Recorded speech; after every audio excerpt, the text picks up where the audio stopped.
Yang mengikuti dengan akal sehat pasti akan kecewa.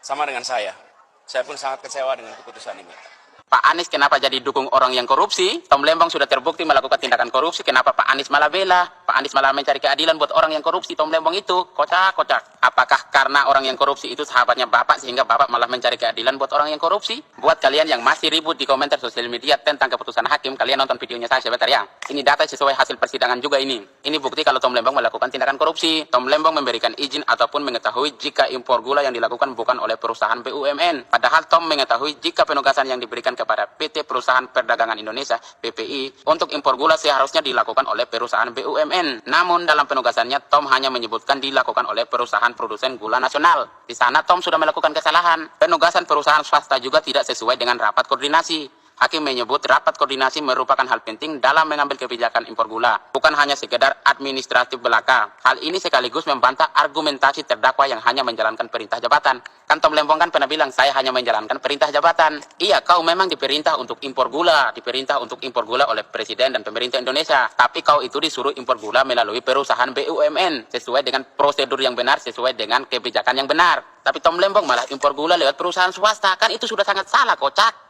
Itu sudah melawan hukum namanya. Menteri Perdagangan tanpa didukung rapat koordinasi dengan kementerian atau lembaga terkait dan tanpa dilengkapi rekomendasi dengan Kementerian Perindustrian telah menerbitkan surat persetujuan impor. Sehingga terdakwa bertindak tanpa perintah di luar koordinasi yang ditetapkan, bahkan bertentangan dengan arahan koordinasi yang menetapkan impor melalui BUMN, bukan melalui perusahaan swasta. Tapi kau malah impor gula lewat perusahaan swasta, kan itu sudah salah, kocak. Majelis menyatakan dalam proses persidangan unsur tersebut bersifat alternatif, tetapi memperkaya orang lain sudah masuk dalam unsur memperkaya orang lain dalam unsur yang tertera di pasal 2 ayat 1 Undang-Undang Pemberantasan Tipikor. Uang korupsi memang tidak langsung masuk di dompetnya Tom Lembong, tidak langsung masuk di sakunya Tom Lembong. Tetapi uang korupsi itu malah masuk ke perusahaan swasta, yang seharusnya anggaran itu dikelola lewat perusahaan BUMN, tapi uangnya malah masuk ke perusahaan swasta karena Tom Lembong menyalahgunakan jabatannya, menyalahgunakan kebijakannya, menyalahgunakan aturannya. Tom Lembong malah mengimpor gula lewat perusahaan swasta. Otomatis uangnya masuk ke perusahaan swasta lah. Rugilah negara. Rugi dari mana? Rugi karena Tom Lembong tidak melakukan kebijakan itu dengan benar.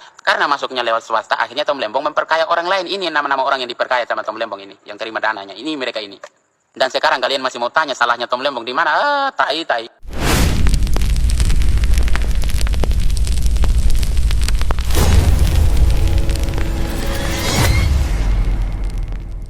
Assalamualaikum warahmatullahi wabarakatuh. Shalom, Om Swastiastu, Namo Buddhaya, salam kebajikan, salam sejahtera bagi kita semua. Rahayu, rahayu, ya kan? Ya, kembali lagi dengan saya di sini Leonardo Sirait, ya, di channel kesayangan kita ini. Apa kabarnya teman-teman? Saya percaya teman-teman luar biasa ya, dimanapun berada. Saya doakan agar rezeki berlimpah, ya. Oke, ya di kesempatan kali ini, hari ini ya, kita akan bahas satu tokoh yang namanya lagi naik daun nih teman-teman ya. Tapi bukan karena prestasi gitu ya, melainkan karena ya impor gula ya. Impor gula-gula pahit ya. Ala Tom Lembong. Dia bilang, saya cuman menjalankan perintah jabatan, ya kan? Lah, Tom, itu alasan udah basi gitu ya. Di buku sejarah, semua dalang pelanggaran juga suka ngaku-ngaku cuman nurut pemerintah gitu. Ya. Kalau gitu, maling ayam juga bisa bilang, saya cuman disuruh lapar pak, gitu ya. Tapi sebelum kita mulai, ada baiknya teman-teman klik tombol subscribe ya. Yang baru join, welcome to channel bersama saya di sini. Tanpa berlama-lama, mari kita saksikan dulu video berikut ini. Yang masyarakat mengatakan itu Tom Lembong tidak ada korupsinya karena tidak ada aliran dana ke Tom Lembong. Tidak bisa. Di dalam hukum korupsi itu tidak harus ada aliran dana. Rumusnya itu memperkaya diri atau memperkaya orang lain, termasuk perusahaan-perusahaan yang diberi lisensi. Kalau itu dapat keuntungan secara tidak wajar, korupsi unsur pertama terpenuhi. Unsur kedua dengan cara melanggar hukum, melanggar aturan yang sudah ditentukan. Dan tentu lalu dihitung kerugian negara atas ini semua berapa. Kalau itu tidak ada debat bahwa unsurnya nampaknya sudah terpenuhi. Tom Lembong itu jadi tersangka.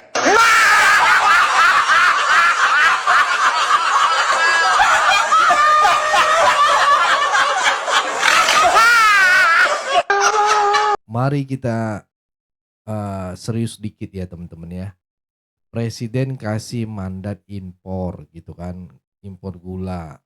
Tapi jelas tuh lewat BUMN gitu maksudnya. Kenapa? Karena BUMN itu dikontrol negara, ada audit, ada SOP gitu ya. Ada mekanismenya gitu.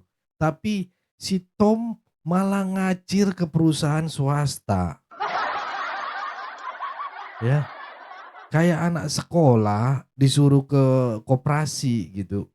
Dia malah belanja ke warung tetangga yang nggak jelas izinnya ya. Ya ketahuan dong. Itu udah menyalahi aturan gitu. Udah melanggar kebijakan pemerintah gitu. Melanggar hukum dan melanggar akhlak birokrasi. Ya. Dan akibatnya negara tekor 194 miliar rupiah. Itu duit, Bos. Bukan daun. Yes, ya.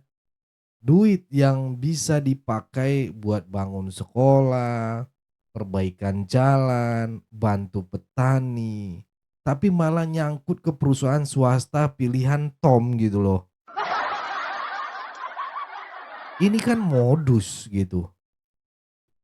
Nggak usah inilah gitu, memframing gitu. Lucunya lagi teman-teman, pembela Tom bilang gini, Tom nggak dapat aliran dana langsung kok gitu ya. Oke, jadi kalau maling nggak bawa kabur barang tapi kasih ke temennya, itu nggak maling. Hah? Ya kan? Bro, ini bukan masalah amplop coklat ataupun langsung dikasih duitnya gitu atau langsung di transfer ke rekeningnya keuntungannya. No, nggak kayak gitu. Itu udah langsung tertangkap tangan. Ya, ini namanya pencucian uang kelas ninja. Ya, Tom nggak dapat sekarang. Bisa jadi 5 tahun ke depan dia dapat. 5 tahun lagi dia dapat gitu kan. Dapat saham gitu, dapat jabatan, proyek atau balasan jasa gitu kan. Ini teknik elit, bukan ecek-ecek kawan-kawan ya. Ini orang awam juga seharusnya udah paham gini, perihal seperti ini ya. Menghindari gratifikasi. Nah, ini penting ya. Banyak rakyat yang mikir korupsi itu harus ada uang masuk ke kantong. No, no, no, no. Padahal dalam hukum modern ya, penyalahgunaan kekuasaan untuk menguntungkan pihak tertentu aja udah masuk kategori korupsi gitu loh. Ya. Apalagi kalau negara sampai rugi ratusan miliar ya kan. Ya. Ini yang disebut sebagai defensi korupsi ya. Jadi si pelaku buat kebijakan yang kasih celah pihak lain untuk pihak lain untung gitu loh. Agar supaya ini perusahaan untung nanti dibagi gitu loh. Nah, nanti si pelaku tinggal nikmati balasan entah berupa dukungan politik, jabatan saham, atau ya proyek. Uangnya disisihkan dulu ke sana gitu. Ya nanti ya 5 tahun, 3 tahun gue minta ya gitu. Karena sekarang gua mau cuci tangan dulu gitu. Jadi money laundry. Makanya itu harus ditelusuri, secara, serius gitu. Jangan cuman berhenti di kalimat gitu. Tom nggak dapat uang kok. Bener nggak dapat. Dia dapat masa depan, Bro, gitu. Lu bayangin ya, coba ya, gini. Sekarang ya, 100 miliar itu ya, dibiarkan oke lah gitu kan. Dibiarkan, nggak apa-apa deh di penjara 4, 5 tahun. Di mana nyari 100 miliar? Hah? Siapa mau tawarin? Mungkin, gua aja, gua bisa gitu. Mau, kalau model-model kayak gitu ya. Kasih 100 miliar paling lu di penjara 4 tahun, 4,5 tahun, 5 tahun. Lepas dari itu, bebas kita pakai duit 100 M. Itu secara awam ya teman-teman ya. Jadi saya membuka wawasan teman-teman juga nih secara komedi lah ya. Tapi saya nggak begitu orangnya teman-teman ya, karena ya bekerja lah gitu ya, bekerja gitu. Menghasilkan uang baru kita gunakan untuk keluarga dan sebagainya gitu ya. Nah, balik lagi nih untuk sindiran ya, untuk netizen fans buta nih menurut gua ya. Karena gua baca-baca ya komentarnya, "Ini nggak bersalah. Kami ada di depan kamu Tom Limbong, kami akan mendukungmu," dan sebagainya gitu. "Nggak ada kesalahan kok bisa divonis," ya. Ini kan lucu ya. Ya. Yang lucunya lagi teman-teman, di media sosial rame netizen bikin postingan, "Kami siap bela Tom Lembong," ya kan. Siap bela reformasi. Ya, kalian nggak ngerti kasusnya. Atau cuman karena Tom pakai bahasa Inggris di Twitter langsung dikira suci. Ya, dia nulis updatean di Twitter pakai bahasa Inggris, ngerasa seperti, aduh ini religi banget.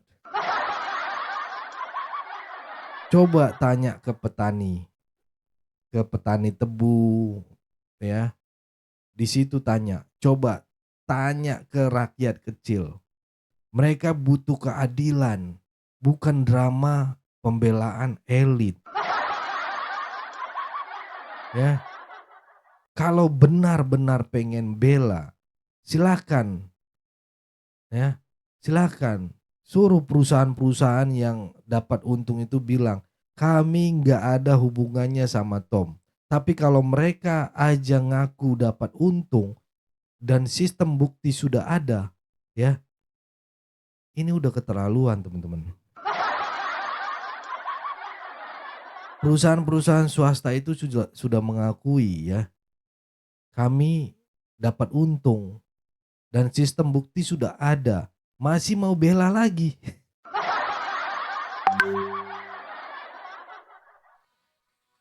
Ya, itu teman-teman ya. Nah, selamat Anda resmi jadi ketua pembela Tom Lovers United ya kan. Logika bisa nanti gitu. Ini teman-teman ya, ini menarik sekali.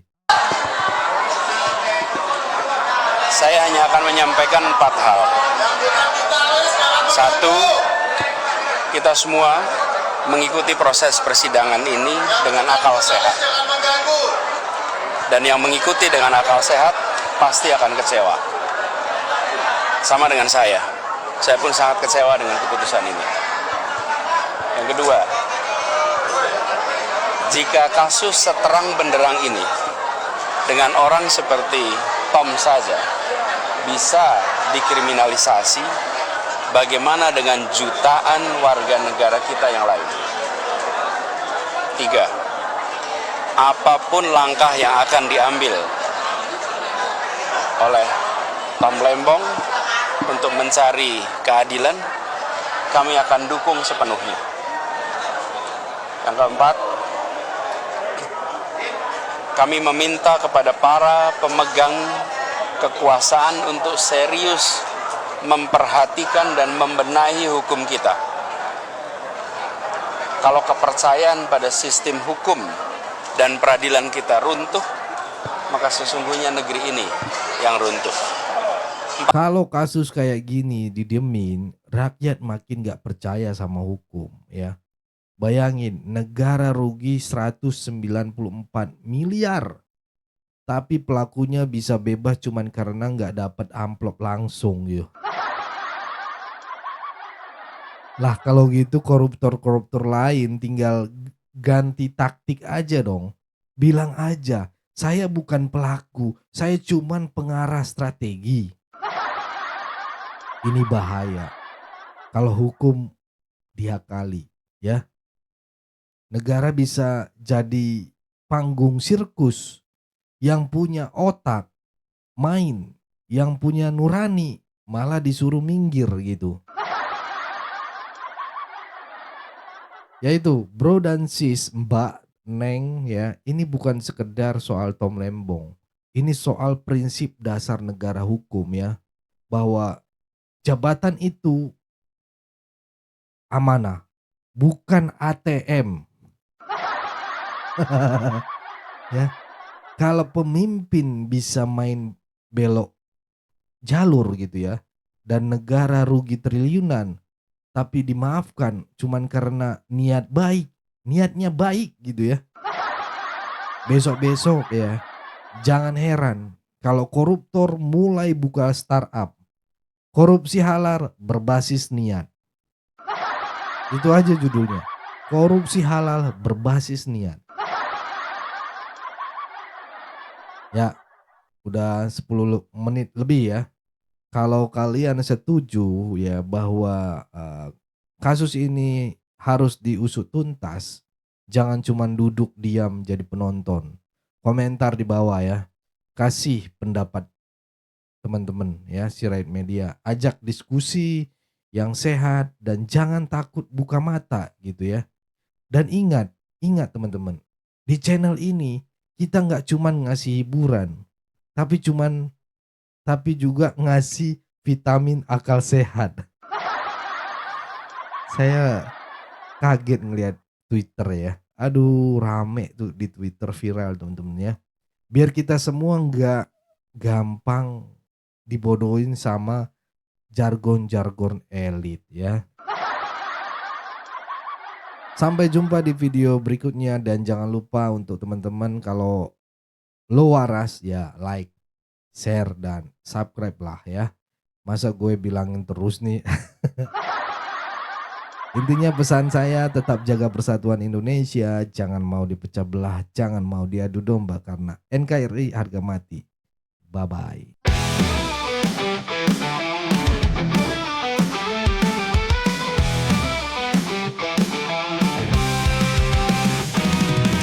Dari suara rakyat kecil kami datang, bukan cuma duduk manis lalu diam.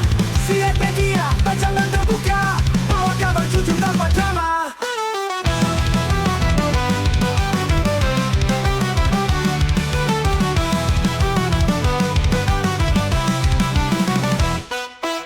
Tanah air ini milik bersama, bukan buat adu domba yang sengketa. Kami lawan fitnah, hoax, isu tak bermoral, sikap bohir yang cuma mau dibikin viral. Suara Jokowi semangat Prabowo Gibran, dukungan kami untuk Prabowo jalan. Bangun negeri tanpa tipu daya, bersatu kuat itulah senjata. Sirait Media ayo bersuara, biar terang fakta menyala. Jangan mau dipecah belah, kita lawan, kita bela bangsa. Subscribe sekarang ayo bersama, suarakan kebenaran yang nyata. Sirait Media bukan sekadar berita, tapi suara nurani Indonesia. NKRI harga mati.